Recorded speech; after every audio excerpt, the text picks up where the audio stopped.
Buenas noches, señoras y señores. Hoy el Sol de Medianoche va a hablarles de ciencia. Y para ello hemos escogido a lo mejor que hay en este país sobre estos temas. Vamos a presentarles primero de todo al doctor Cayetano López Martínez, físico, rector de la Universidad Autónoma de Madrid.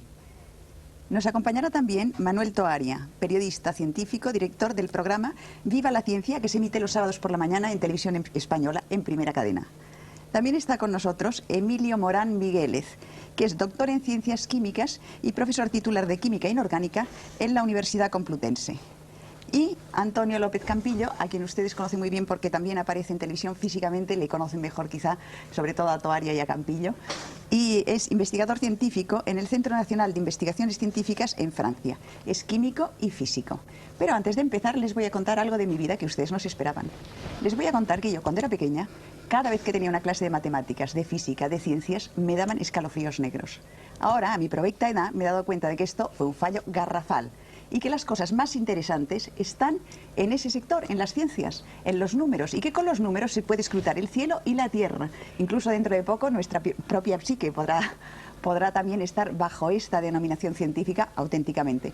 De manera que, con este arrepentimiento y esta ignorancia, voy a empezar el programa haciéndoles la primera pregunta. Señores, vamos a ver, ¿dónde estamos? Después de todos los avances científicos que se han hecho, ¿dónde estamos situados en el universo? ¿Quién va a empezar? ¿Campillo? Cayetano. Cayetano. Yo.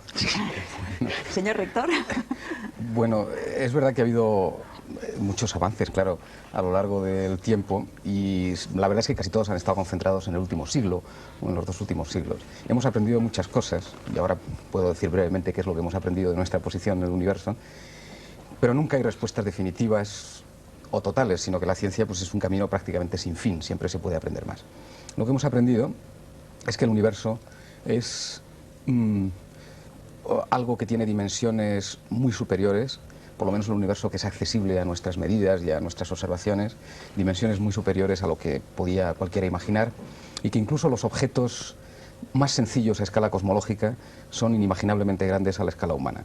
Nosotros estamos en un planeta, que es un planeta muy pequeñito, alrededor de una estrella, que es nuestro Sol, que es una estrella mediana, no tiene nada de particular, es bastante banal dentro de las estrellas más cercanas. Y aún así es algo así como 1 millón de veces más grande que la Tierra. Tiene alrededor un montón de estrellas y pertenece a un cuerpo mucho más grande, que es una galaxia, que es una agrupación de estrellas y que es prácticamente la estructura básica a nivel cosmológico. Una galaxia es una agrupación de la nuestra, por ejemplo, de unos 100.000 millones de estrellas. Nuestra galaxia tiene 100.000 millones de estrellas y prácticamente la mayoría de las galaxias visibles tienen ese orden de magnitud de estrellas. La nuestra es una galaxia típica también, no tiene nada de particular, probablemente es una galaxia espiral.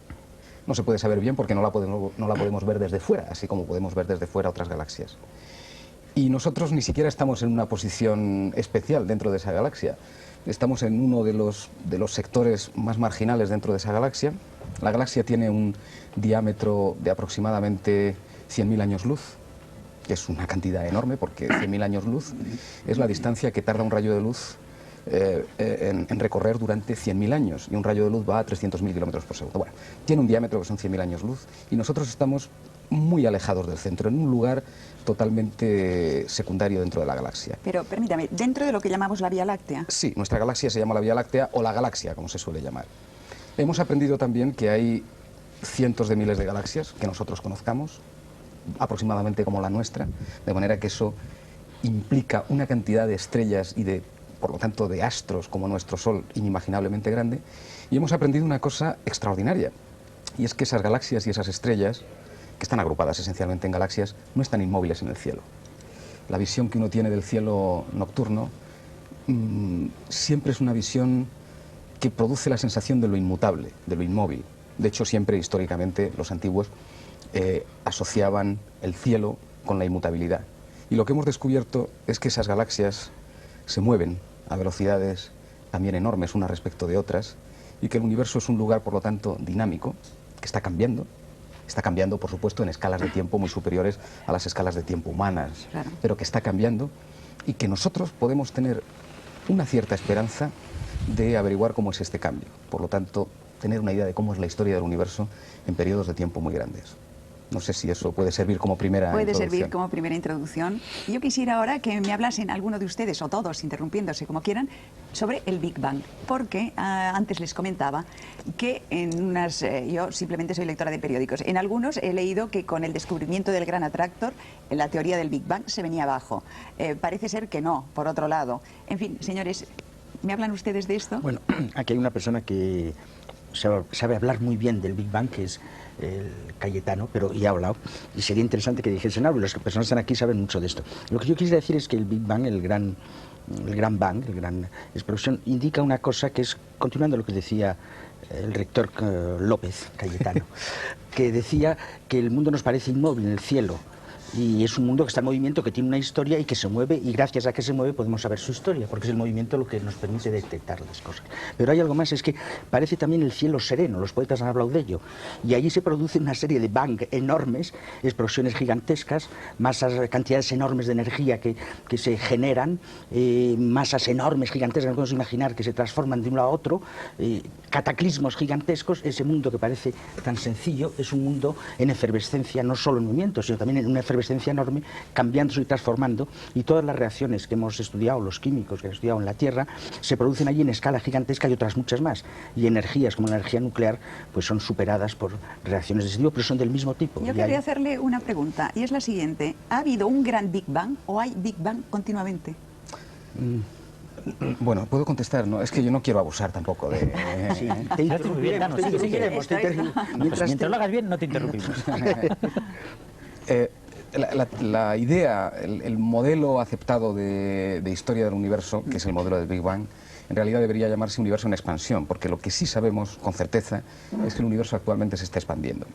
Se puede medir con cierta precisión la velocidad que se mueven las galaxias, sobre todo las galaxias más lejanas a nosotros. Y se observa que todas las galaxias se alejan unas de otras, de manera que se está produciendo un fenómeno de expansión, de alejamiento, que rellena el universo en su conjunto.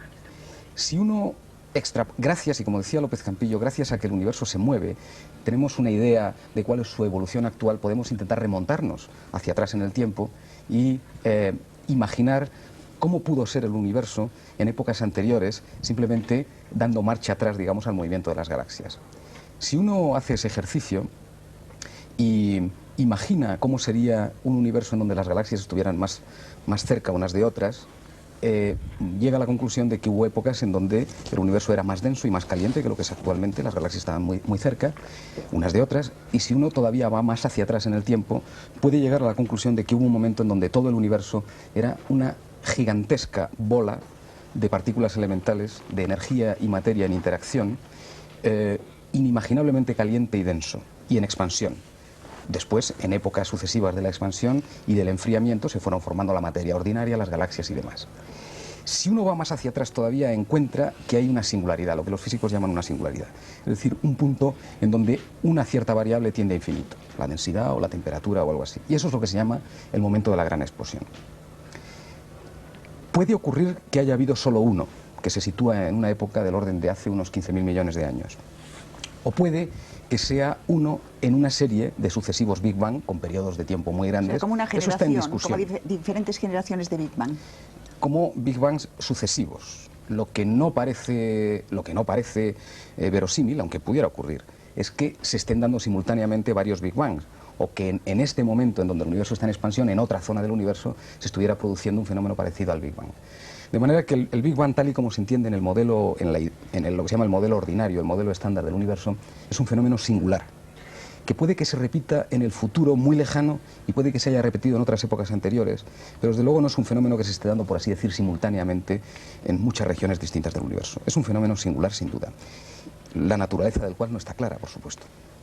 Sí, querías. Sí, a mí, como químico, me gustaría apoyar lo que acaba de decir Cayetano, del modo siguiente, y es que si es cierto que el universo está en expansión y que hubo un origen, aunque puede haber habido otros varios, pues la materia toda ella tiene un origen común.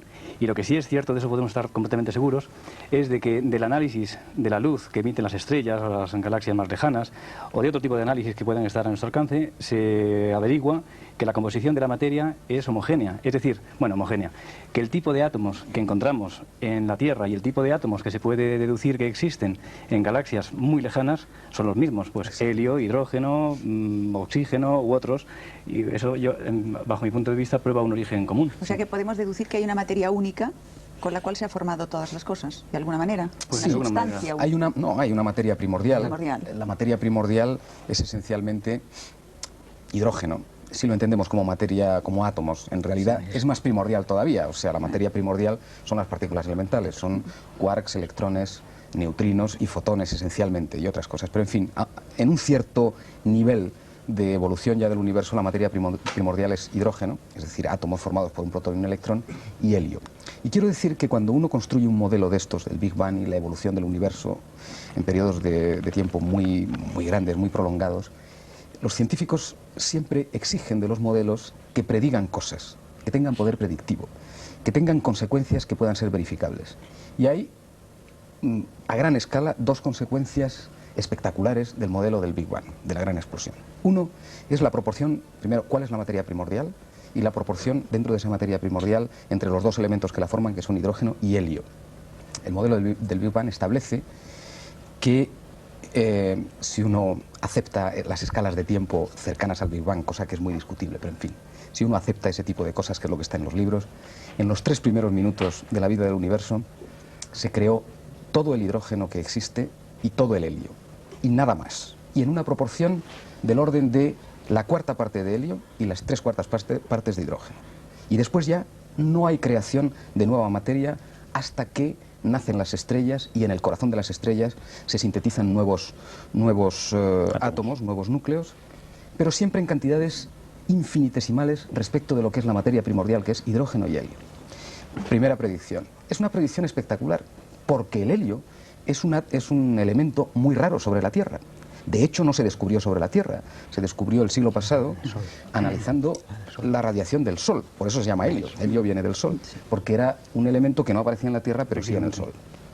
El modelo del Big Bang establece que todo el universo es prácticamente hidrógeno, menos la cuarta parte, que es helio, y los demás átomos, aquellos de los que estamos hechos nosotros, oxígeno, carbono, hierro, etcétera, son cantidades infinitesimales. Sí, por hablar en porcentaje se dice que el 99% es hidrógeno y helio, y que solo el 1% restante son los demás elementos, de 109 que hay actualmente. Entonces, lo que quiero decir es que cuando uno analiza la composición química de las galaxias más lejanas y hace un promedio sobre todo el universo, encuentra que efectivamente el 25% de la materia es helio y el 75% de la materia es hidrógeno. Lo cual yo creo que es una predicción asombrosa. Y la segunda predicción es que en otra época más avanzada, aproximadamente unos 700.000 años después del Big Bang, ocurrió lo que se llama la formación de la materia neutra. Los electrones quedaron fijos alrededor de núcleos, se formaron átomos neutros, y entonces la radiación electromagnética quedó libre. Dejó de interaccionar. Para que interaccione necesita interaccionar con partículas cargadas, y quedó una especie de caldo de radiación electromagnética que se fue enfriando y expandiendo con el resto del universo a lo largo del tiempo, y aparece hoy con lo que se llama la radiación cosmológica del fondo.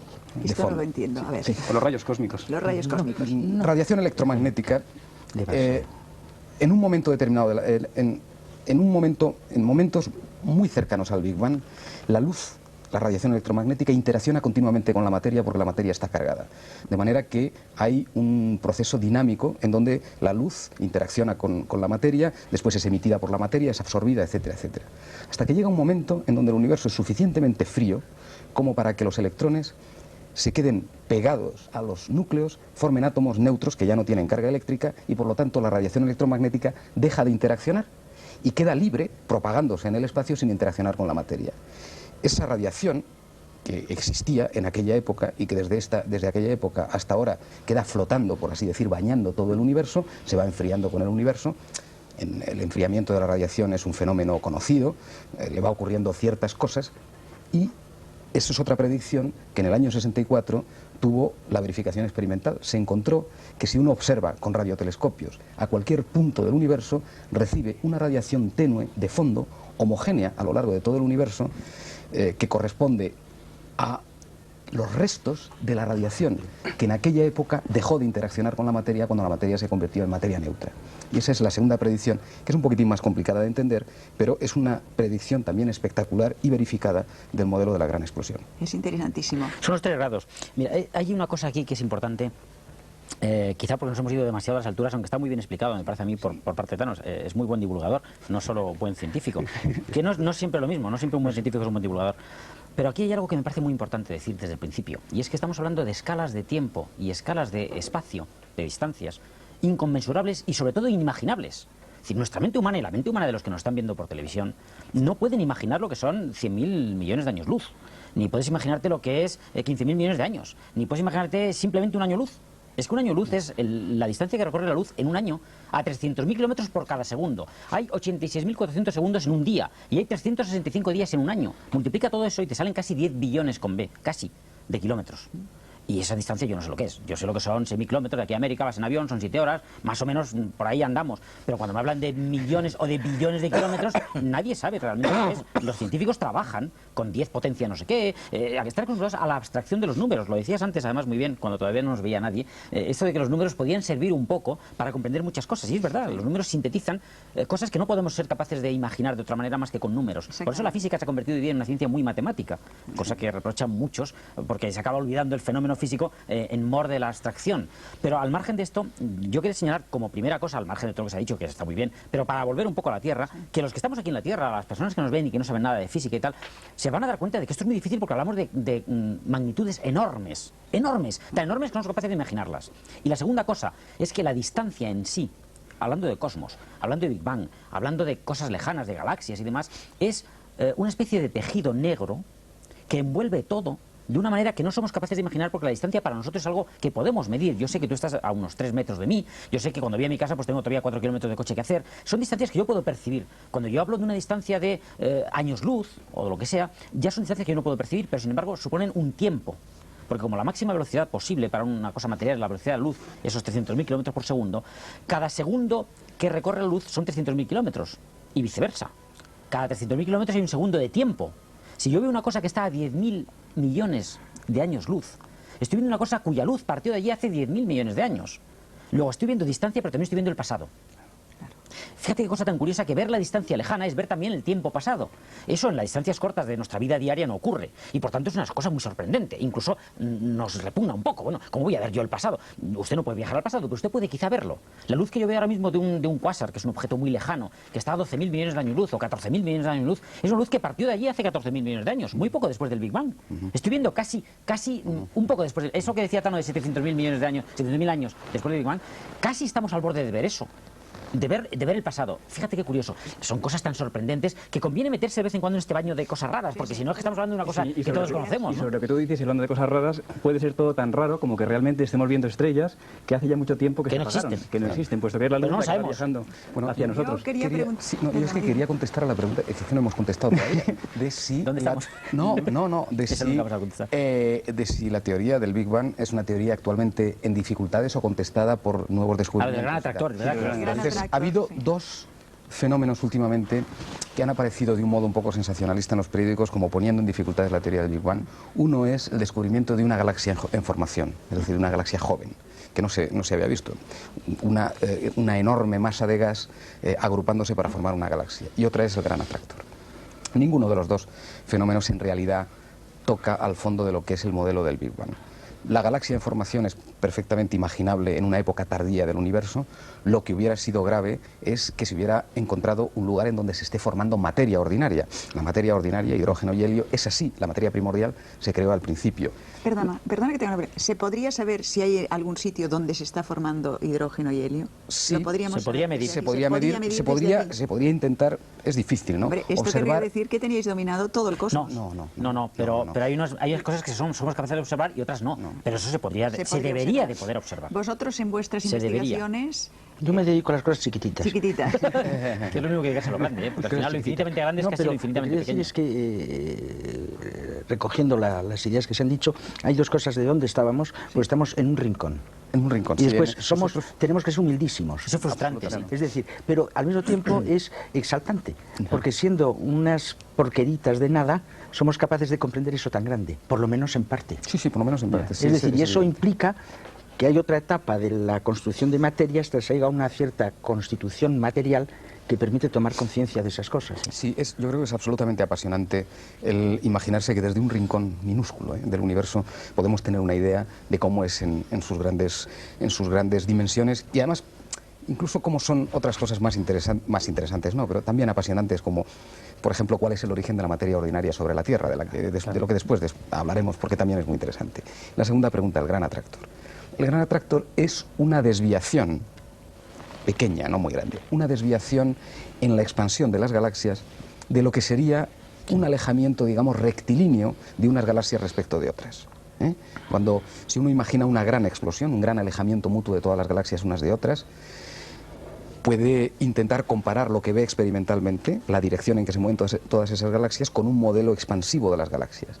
Y lo que se ve experimentalmente es que las galaxias cercanas, relativamente cercanas a la nuestra, no se mueven de un modo que sea exactamente compatible con una expansión pura, sino que es una expansión modificada por un cierto movimiento hacia un lugar, a un lugar que se coloca más allá de ciertos supercúmulos de galaxias, y eso se interpreta como que en ese lugar hay probablemente una asociación, una agrupación de materia enorme, una concentración, un supercúmulo muy denso de galaxias que atrae al conjunto de las galaxias y que por lo tanto curva en cierto modo sus trayectorias. Y en lugar de seguir una trayectoria recta de expansión pura, simplemente se ve ligeramente modificada esta trayectoria por la existencia de un polo de atracción gravitatoria muy fuerte. Y ese es el gran atractor.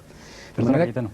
¿Y es cierto entonces que ese gran atractor, su masa gravitatoria es tan enorme que no deja escapar la luz y por eso no se ve y que precisamente no se ha encontrado porque no se les había Un buscar? inmenso agujero negro. No exactamente, no. Ahora luego ¿Eso? vais a hablar ¿Es un agujero negro? exactamente Sí. qué es Podría un ser. agujero negro. No exactamente. Negro y agujero. No, a ver, cuéntamelo más claro porque eso Luego hasta ahí hablamos. se llega. Vamos a terminar con el Vale, atractor, que me parece termina interesante lo que te ha esto. preguntado Morán. No exactamente. Pudiera ser un conjunto de agujeros negros. Un agujero negro, después hablaremos, pero un agujero negro es un objeto tan sumamente denso que ni siquiera deja escapar la luz porque la atrae gravitatoriamente. No se piensa, por lo que yo sé, que el gran atractor tenga este carácter, sino que es un supercúmulo de galaxias, pero que está lo suficientemente lejos de nosotros como para que no se nos aparezca, porque estamos hablando de fenómenos que son relativamente próximos a nosotros a escala cósmica. Por ejemplo, los cúmulos de galaxias de los que se tiene clara conciencia de que tienen una modificación, aunque sea modesta, ¿no?, de lo que es la expansión lineal, son cosas que están algunos cientos de millones de años luz nada más, 400 llega millones de años luz, 500 millones de años luz. Eso no es nada en comparación con las grandes dimensiones desde el punto de vista del universo, pero ya es suficientemente lejano para que nos resulte difícil tener una idea física, es decir, viéndolo con un telescopio, de cómo es ese gran atractor. Se tiene una idea indirecta. Pudiera ser que en ese gran atractor hubiera gran cantidad de agujeros negros. En ese caso, eso dificultaría muchísimo su visión óptica, digamos. O pudiera ser que no. En todo caso, el problema de los agujeros negros, sean una parte importante del gran atractor o no, o sea, el gran atractor otra cosa, es otro problema independiente que tiene también No, mucho sí, interés de está por sí clarísimo, en la pero vida del universo. Por eso os preguntaba, como se habla constantemente, y se habla pero no se acaba de entender, por lo menos yo no lo entiendo, de manera que os lo voy a preguntar, ¿qué es un Es que agujero no hay negro? mucho, no hay mucho que entender. En realidad, ese agujero es negro porque de alguna manera no se ve. Entonces, ¿cómo no se va a ver una cosa negra en una cosa negra que es el espacio a lo lejos, ¿no? Bueno, es mucho más sencillo que eso. Normalmente, un agujero negro nace de una estrella muy masiva que, por ser muy pesada, las estrellas tienen dos grandes fuerzas, para entendernos de forma muy esquemática, que hacen que una parte, que es su propia masa, la obligue a contraerse sobre sí misma, lo que se llama la atracción gravitatoria hacia adentro, que podría ser un auténtico colapso gravitatorio, una especie de desplome hacia adentro. Y luego tiene otras fuerzas que es, claro, como está tan caliente, está a muchos millones de grados, pues hay una enorme efervescencia térmica que obliga a que esto tienda a escaparse, ¿no? Y entre estos dos equilibrios una estrella está constantemente, bueno, sufriendo mucho, es un lugar donde hay una gran convulsión. Cuando estrellas muy macizas acaban gastándose casi todo su hidrógeno en convertirlo en helio, y el helio a su vez se va fusionando por la enorme temperatura en otros átomos más pesados todavía, llega un momento en que una de estas fuerzas puede a la otra y la estrella de repente explota, por terminarlo de alguna manera, y eso es lo que llamamos una supernova, una estrella que de repente explota. Después lo que queda dentro es algo ya tan denso y tan caliente que se va apretando sobre sí mismo y ya puede ahí siempre la fuerza gravitatoria de compresión a todo lo demás, y llega un momento en que aquello es tan denso y tan pesado y tan enorme que tiene tal poder de captación gravitatoria, tal atracción, que ni la luz, que no tiene masa, ni la luz es capaz de escapar de ahí. Ya Einstein dijo, y eso fue una gran revolución en la historia del pensamiento físico, que la luz era capaz de ser curvada Sí. por la proximidad de una masa muy pesada, y eso se ha verificado experimentalmente, pero que la luz sea curvada, pero que sea atraída y atrapada por una masa tan enorme, eso hace que esa masa atrape hasta la luz. Si la luz no sale, no podemos ver nada. Es negro, y por eso llamamos agujero ¿Qué negro. dimensiones puede tener? Pues desde muy pequeñas a muy grandes, no se sabe muy bien, se sabe a qué superficie hay interacción, pero no a partir Lo que de ahí. importa en el agujero negro no es su masa, sino su densidad. Claro. Sí, no, Es no, decir, lo entiendo, por pero ejemplo, podría ser una bolita así. Sí, por ejemplo, perfectamente.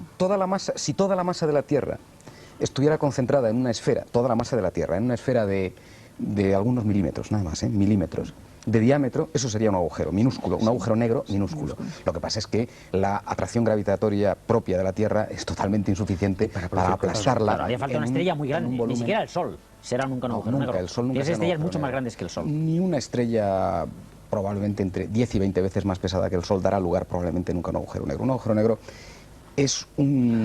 probablemente es un fenómeno raro porque supone la acumulación de masas enormes en volúmenes muy pequeños, de manera que lo que importa es lo que le ocurre a la luz en la superficie. Si en la superficie de ese agujero negro la atracción gravitatoria es tan grande que la velocidad de escape es igual o superior a la velocidad de la luz, es decir, no queda nada que vaya a la velocidad de la luz puede escapar, eso es lo que se llama un agujero negro. Claro.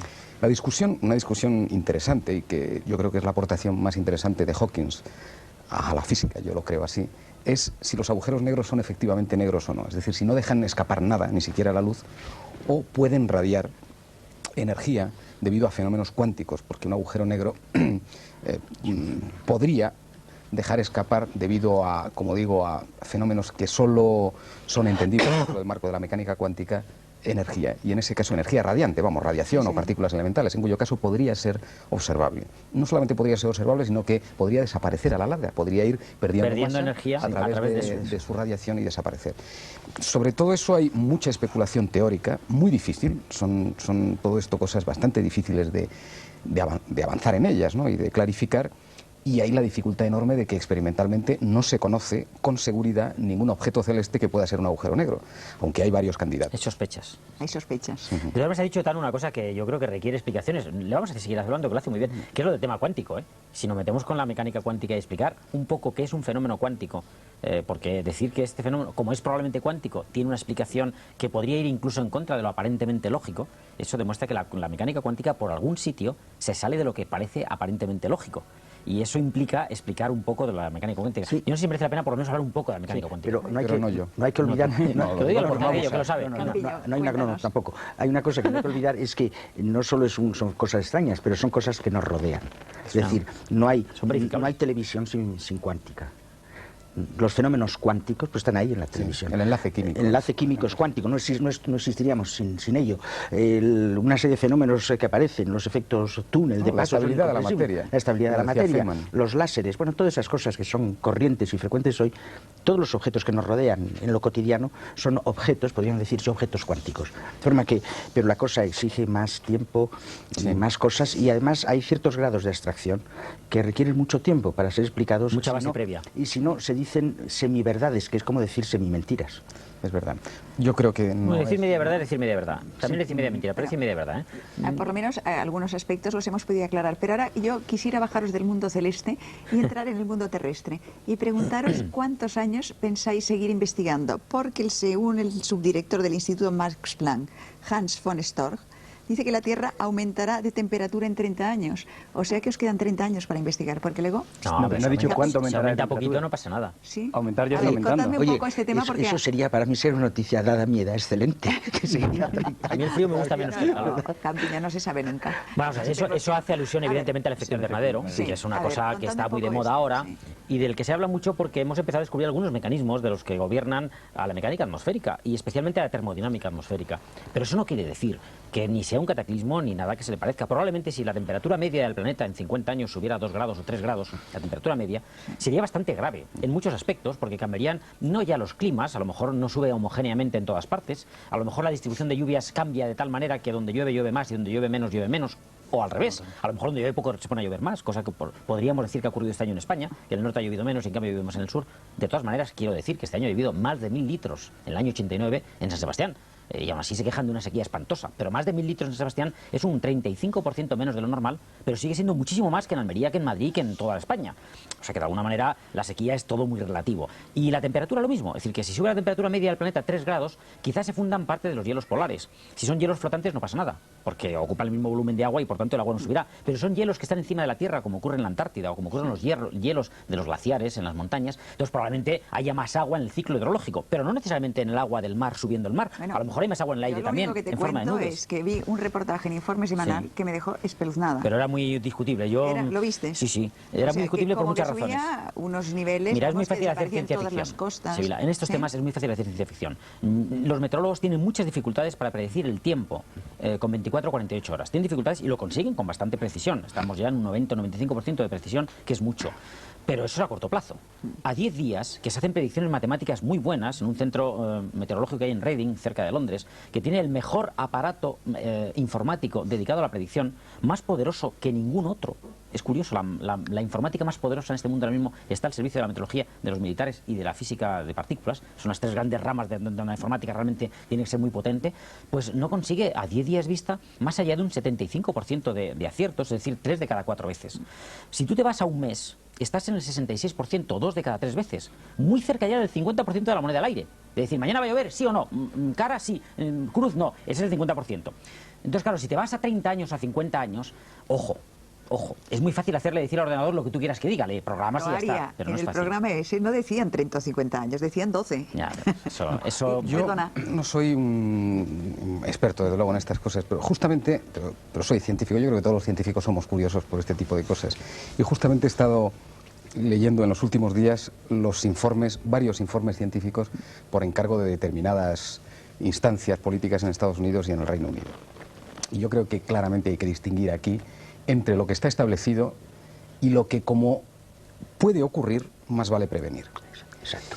Y quiero empezar diciendo que, aunque no estuviera establecido con seguridad nada acerca del efecto invernadero, como es verosímil que un aumento de ciertos gases en la atmósfera o un aumento de ciertas sustancias sobre el mar que impidan o que dificulten el paso de la luz, etcétera, etcétera, como eso verosímilmente puede tener consecuencias climáticas, más vale prevenir, aunque solo sea porque verosímilmente puede tener consecuencias, y como esas cosas son difícilmente reversibles, más vale prevenir. Es decir, que toda llamada de atención a que no aumente la cantidad de ciertos gases, anhídrido carbónico, gases que tienen azufre, que tienen nitrógeno y vapor de agua en la atmósfera, me parece que son todas las medidas que se tomen y todos los estudios razonables que se hagan, me parecen perfectos. Ahora, ¿qué hay establecido? Yo creo que muy poco. Por ejemplo, está establecido con certeza que en los últimos 150 años, o así, o 140, ha aumentado la temperatura media del globo 0,8 grados. No llega a 1 grado. He visto las figuras ayer o antes de ayer. No llega a 1 grado en los últimos 150 años, desde 1850 o así que hay datos, hasta hoy.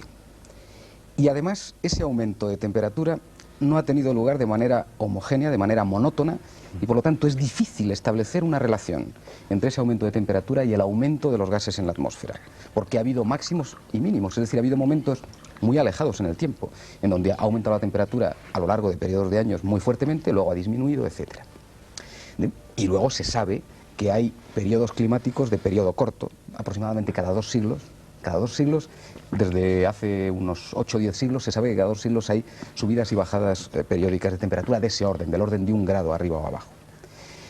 De manera que lo que hay establecido firmemente acerca de la relación entre la composición de la atmósfera y la temperatura del planeta, lo que hay establecido firmemente, experimentalmente, es muy poco.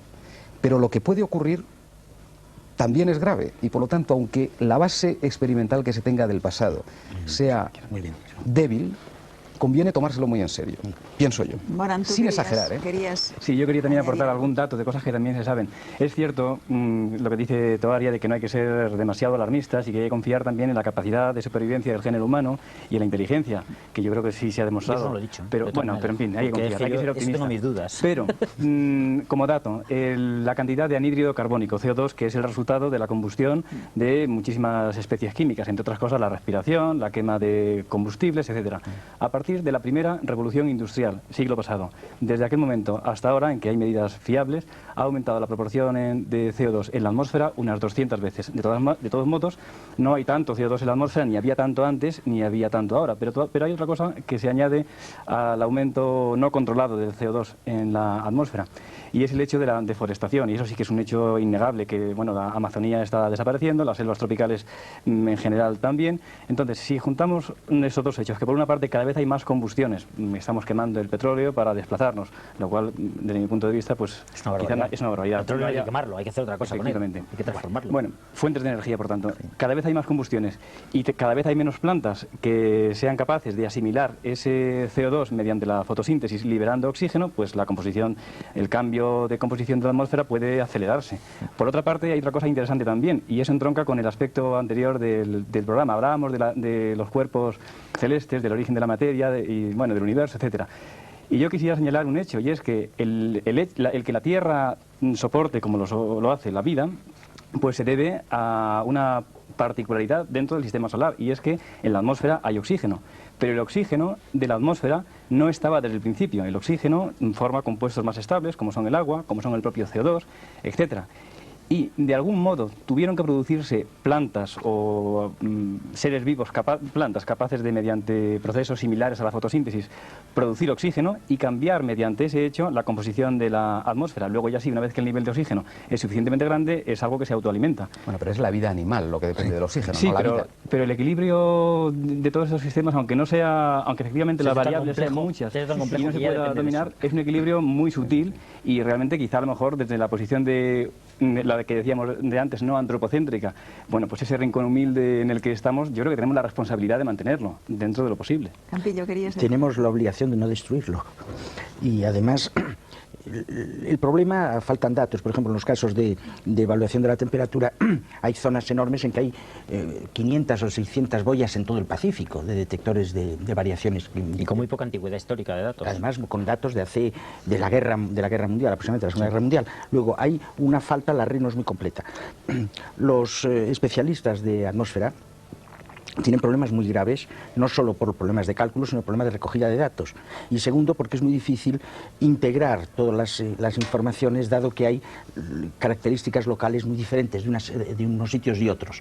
Por ejemplo, en las grandes ciudades hay microclimas. En Madrid, como en otras ciudades del mundo, pues por ejemplo en invierno la ciudad es más cálida que en las afueras, por ejemplo, temperaturas se toman las mínimas para hacer la comparación, porque son por una serie de razones, es más elevada de unos cuantos grados en Madrid que en Barajas, que es un punto donde se determina la distancia esa, mientras que en el verano es al revés. Y en los dos casos es debido a la capa de contaminación enorme, que por un lado hace de efecto de impedir la salida de la radiación, y el otro, al no entrar la radiación solar, deja más fría la superficie del suelo en verano, mientras que en el otro lado. Y eso pues produce efectos curiosos. Pero el problema es grave en el sentido de que, como lo que puede pasar es seguro que puede pasar, lo que no es seguro que pase. Entonces, yo creo que es muy, muy importante la alerta que has lanzado, de decir, el alerta hay que lanzarlo, hay que decir por si acaso, que sí. Porque los fenómenos, lo grave de los fenómenos que no se conocen bien es que no sabemos cuándo son irreversibles. Claro. Entonces, al pasar el momento irreversible, no hay modo de venir atrás. Quizá yo di la impresión de que ese por si acaso no debiera de haberse propuesto, y me parece que en cambio es la única postura racional. Lo que pasa es que a mí me preocupa mucho, que fue por lo que hemos sacado este tema, lo de informe semanal y lo de algunas otras cosas que yo he visto. Había un programa noruego donde hablaban dentro de 50 años de que Noruega pues era una especie de telediario y tal, que Noruega pues una cosa imaginativa, pero estaba bien hecho. Pues era el mayor productor de naranjas del mundo entonces, y todo el mundo iba a veranear a Noruega porque era maravillosa las playas de Noruega y tal, y ahí estaba un desierto, el Sahara, y veía a los españoles vestidos de moros encima de unos camellos. Esto me preocupa porque no corresponde a nada que sepamos realmente. El por si acaso de Tano es la postura perfecta. Por si acaso pensemos ya y estudiemos más para empezar a tomar medidas. Otra cosa es que se pueda de verdad tomar medidas, porque el CO2 aumenta, esencialmente porque la revolución industrial se ha basado en la obtención de energía a base de quemar combustibles fósiles que durante millones de años han captado carbono de la atmósfera y lo han acumulado ahí debajo. Y ahora, en solamente un siglo, estamos echándolo de nuevo a la atmósfera. Y este aumento enorme del CO2 puede tener que ver con un aumento posible de las temperaturas. Puede tener que ver, porque el CO2 no es el único gas implicado en el efecto invernadero, hay muchos otros. Y además el CO2 en épocas históricas muy pasadas sabemos, por medidas que se han hecho de muchas formas, que ha sido más alto que el que hay ahora, mucho más alto. Y eso sabemos que ha habido Viviendo el cambios. hombre. Sí, viviendo el hombre y mucho antes, ¿no? En la época de los dinosaurios y tal, sí. hace 60 millones de años, hace 150 millones de años, ha habido momentos en que el clima de la Tierra era aún más cálido que ahora y de alguna manera eso ha pasado de forma natural después a una glaciación donde de repente había hielos permanentes en media Europa y demás, y eso ha ocurrido por cosas naturales, sin que el hombre interviniera. Que el hombre intervenga ahora puede ser un factor más, añadir a los cambios que ya de por sí sabemos que los ha habido. El planeta es un planeta convulso, no solo por los terremotos y los volcanes, que esos los vemos casi todos los días en los telediarios, desgraciadamente, sino porque, como decía Tano antes, pertenecemos a un universo, somos una migaja de un universo que es convulso.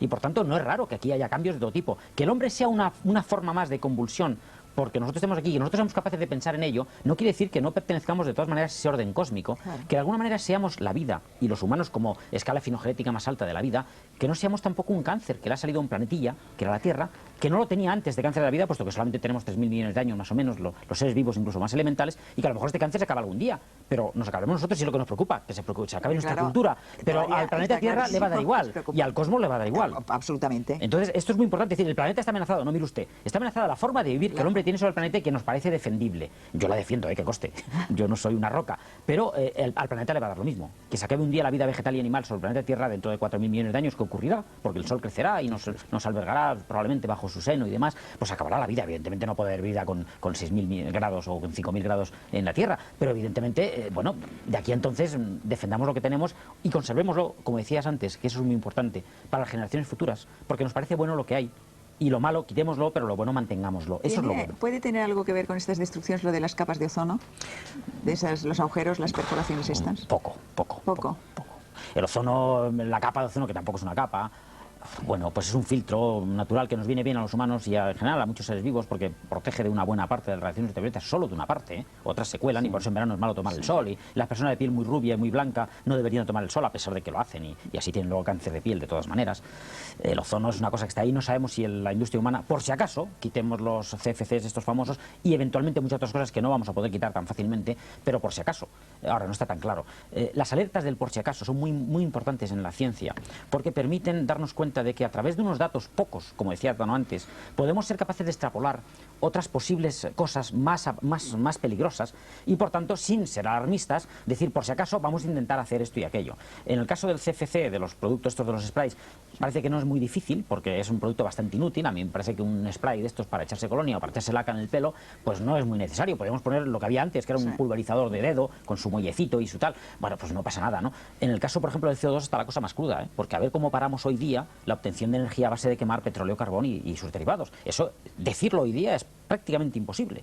Y por tanto, a lo mejor, y hay muchas escuelas ahora mismo, entre los científicos que se han reunido en Washington hace unos días con esto de la Conferencia Mundial del Cambio Climático, hay muchos científicos que opinan que lo que hay que hacer es armarse para adaptarse cuanto mejor posible, mejor a este posible cambio climático, si se produce, antes que intentar luchar contra él, porque parece muy difícil que los países del mundo se pongan de acuerdo para de repente parar todas las combustiones. Claro, es una cuestión las política, industriales esto ya y no las es no una cuestión industriales. Y económica. de- ¿no? Y económica, y bueno, y política económica y más profunda. el presidente Bush ya claro. ha dicho que claramente él no va a parar nada, que no puede parar el desarrollo y que el desarrollo es muy bueno porque dentro de 50 años, si ocurren esos cataclismos que todo el mundo dice, pues estaremos mejor armados porque sabremos mucho más para poder luchar contra eso y mientras tanto no podemos parar el progreso. Eso lo ha dicho Bush en la clausura de la Conferencia de Cambio Sí, Climático pero en Washington. eso implica, no, eso implica yo no defiendo eso, ¿eh? no critico, no me atrevería nunca a criticar a Bush, claro. ¿No? ¿Por qué? No, por Dios, una autoridad tan grande. No, lo que digo, Sobre todo en temas de cambio climático. cambio ¿verdad? climático, que está muy enterado. Y, No, pero está bien informado. mucha sorna, Lo que pasa es que el problema que se plantea de no poder parar las cosas, el decir que no se pueden parar las cosas y decir que tenemos que adaptar, es reconocer que no tenemos capacidad de inventar e imaginar situaciones que nos proporcionen energía suficiente sin recurrir a estas cosas. Es decir, cada vez que se dice, autoridades como Bush u otras, Hay que que seguir dicen, con la energía nuclear. porque tienen razones muy poderosas que son de economía, de paro, de subsistencia, el mundo funciona así. Pero decir que tenemos vale más acumularse que el otro. En vez de decir busquemos soluciones inteligentes, es decir, reconocemos que hemos llegado al límite de los conocimientos y eso es falso. Completamente. ¿Estás de acuerdo conmigo? No. Totalmente falso. Cuanto más sabemos, más ignoramos. O sea, sí, pero al mismo tiempo sabemos más también, como decías tú antes de Toari, lo que decía antes. Y yo creo que es muy importante meternos en la cabeza que los anuncios de lo que puede pasar, sin ser catastróficos ni dar miedo a la gente, porque el miedo es malo, pero decir que hay peligros y que no debemos correrlos, y que sería más bonito hacerlo bien, y ahora echamos tierra para nosotros. Con más créditos para la investigación las cosas irían a lo mejor, claro, dejando que investiguen. Eso es una cosa que es importante, y no aceptar la solución porque venga de Bush o de quien venga. Está clarísimo. Con todo el respeto que tenemos que darle, podemos hacerle un gesto obsceno. No, además el presidente Bush defiende unos intereses muy concretos, son políticos, que está muy bien y son respetables. Pero te han dicho una cosa que todos nos hemos apuntado, que es el por si acaso. Y ese por si acaso, ¿qué implica? Primero, saber más. Es que sabemos poco de muchas cosas. Cuanto más vamos averiguando de cosas, más abrimos puertas sobre salas vacías que hay que empezar a llenar de conocimiento, y cuanto más llenamos una sala, más puertas empezamos. Es decir, que cada vez se hace más grande nuestro desconocimiento porque cada vez conocemos más cosas. Y eso te lleva, esa aparente paradoja, te lleva a darte cuenta de que en el mundo actual la ciencia, primero, no puede estar despegada de la sociedad. Y eso es muy importante, que hasta ahora la ciencia iba por su lado y la sociedad no se enteraba. Pues hay que hacer cada vez más cosas de este tipo, poner un poco al alcance de la gente que quiera verlo, pues cosas, explicaciones que puedan unir lo que tú de alguna manera intentas representar como abogada del diablo, que es un poco el pueblo común que no se inclina normalmente por estos temas tan aparentemente difíciles, y por otra parte darse cuenta de que esa dependencia mutua es muy buena para después, en el futuro, tomar decisiones prácticas. No solo saber, como decía Tano antes, del gran atractor o de estas cosas que están a 15.000 millones de años luz y tal. Mire usted, eso está muy bien, pero es que también son cosas que nos implican a todos. La fusión, que los físicos trabajan ahora muy en serio, la fusión cálida y, si es posible, la fría. Todos los problemas en general de la ciencia más puntera hoy día tienen claras implicaciones posteriores a la vida de todos los días, a lo que es resolver el problema de la energía, el problema de nuestra vida en común, de la sociedad incluso. Si problemas tan aparentemente alejados de la ciencia como es la estructura social de un pueblo, sin embargo, están perfectamente ligados al conocimiento que ese pueblo tiene del mundo que le rodea. Y eso desde las épocas prehistóricas. Bueno, eso es muy importante, la divulgación. Y por otra parte, el que eso lleve a que la sociedad se dé cuenta de que si no sabe más ella misma, a través de sus científicos, se va a quedar perdida, va a ser inculta y menos libre de tomar sus propias decisiones, nos lleva a un corolario inmediato, que es hay que investigar más. Hay que investigar más y hay que estar más al tanto todos de lo que investigan los que saben. Y esas dos cosas me parecen fundamentales. Que la gente se entere mucho de lo que investigan los sabios y que los sabios pueden investigar más y mejor, con más dinero, con más aplicaciones de todo tipo y con más interés por parte de todos nosotros. A mí me parece que esa es la base fundamental de todo lo que hemos hablado hoy. Bueno, yo que llevo mucho tiempo callado, pues, teniendo en cuenta, teniendo en cuenta cómo empecé, la verdad es que es un poco raro. Entonces yo quería apostillar un poquito sobre esto, en el sentido de que es necesaria más ciencia. Es decir, mucha gente piensa que la ciencia es una fuente de peligros y de problemas. Y es verdad, puesto que el avance científico... Convendría quizá hacer una discusión sobre ciencia y técnica, las cosas que son distintas. La ciencia es el fruto única y exclusivamente de la curiosidad del género humano. Nada más. No hay más razón ni más raíz para la ciencia que la curiosidad. Y luego hay la curiosidad, el conocer más, en esto como en cualquier otra faceta de la vida, implica que uno tiene más poder. En este caso, más poder sobre la naturaleza, porque descubre leyes que antes desconocía y demás. Entonces, es verdad que la ciencia puede ser peligrosa porque supone que el género humano tiene más capacidad, para lo bueno y para lo malo. Pero lo que yo quiero decir es que no tener ciencia, no conocer suficiente, es más peligroso todavía. Entonces, yo creo que ese es un problema importante, que se den cuenta, que todo el mundo se dé cuenta, que la ciencia en principio es una de las cosas más nobles que se puede hacer porque es intentar averiguar más. Eso implica después el saber más, como todo, implica tener más poder, y ese poder se puede utilizar bien o mal. En general yo creo yo que la ciencia, allí donde se ha aplicado, desgraciadamente solo se ha aplicado a una pequeña parte de nuestro planeta, porque no hay que olvidar que en nuestro planeta hay continentes enteros en donde se vive muy mal, muy infelizmente, con muchas privaciones, y donde desde luego la ciencia no ha penetrado ni desde el punto de vista sanitario, ni desde el punto de vista agrícola, ni industrial, ni nada por el estilo. Allí donde ha penetrado ha conformado una sociedad que es más complicada, en cierto modo más peligrosa, pero en donde las personas yo creo que tienen una forma de vida que en principio podría ser hasta más humana, menos sujeta a, digamos, a un servilismo al o a tiempo, a un estar, microbio, a lo que sea. Eso es, a la naturaleza. Entonces, no, lo que quiero decir es que tener más ciencia puede aumentar el peligro de ciertas cosas, pero lo que es extremadamente peligroso es no tenerla, extremadamente peligroso. Y la cierta reticencia que puede haber hacia el avance científico es el mismo temor que pueden tener y que han tenido históricamente personas y civilizaciones hacia saber más. Hay personas y civilizaciones que han tenido miedo y han dicho, yo no quiero saber más porque vivo feliz con mis antiguos mitos, mis ideas y mis cosas. Yo creo que saber más siempre nos hace más libres, aunque la libertad a veces puede ser peligrosa y puede ser dura. Por eso la llamada hacia que muchos de los problemas que crea la ciencia y muchos otros que crea la dependencia que tenemos de la naturaleza solo se pueden resolver con más ciencia, es una cosa importante. Sí, pero y hay que añadir una cosa más, es que yo estoy totalmente de acuerdo, pero a 100% con lo que dice, porque es fundamental. Pero hay que añadir más, es que eso, en ese cambio que da la ciencia de conocer el mundo y cómo se puede manejar el mundo y utilizarlo, y conocernos a nosotros mismos también, que va en ello, esto implica una serie de responsabilidades cada vez mayores. Más libertad, más responsabilidad. Y entonces esto implica que hay que ir hacia una moral y una ética correspondiente a ese nivel de saber. Y eso es una de las cosas que frena a mucha gente. Abandonar una vieja moral de la edad de piedra o próxima, con ceramistas, como es lo que haces, con cerámicas, más que no eran supraconductoras, pero con cerámicas, para llegar a una moral que corresponda a los avances técnicos y de conocimiento del mundo es muy importante. Porque como decía aquel autor clásico, ciencia sin conciencia es pérdida del alma. Y el problema que tenemos que salvar nuestro modo de ser.